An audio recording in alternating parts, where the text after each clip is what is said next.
Geppetto was surprised to see that Pinocchio could talk and run.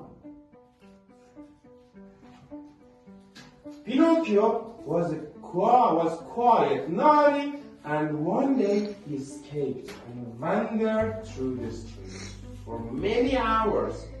When he returned home, nobody was there except for a cricket. Only the Master Cricket was at home, which told him, "You should be a good boy and go to school." When he returned home, Pinocchio met a cat and a fox, and he showed them the coins. The 5 coins, gold coins. Neither the goat nor the fox had a good intention. Fairy sent the fish to gnaw his donkey's skin away. Now he is a puppet again. She was watching over him from the distance. This time, after everything that had happened to Pinocchio, was beginning to learn his lessons. But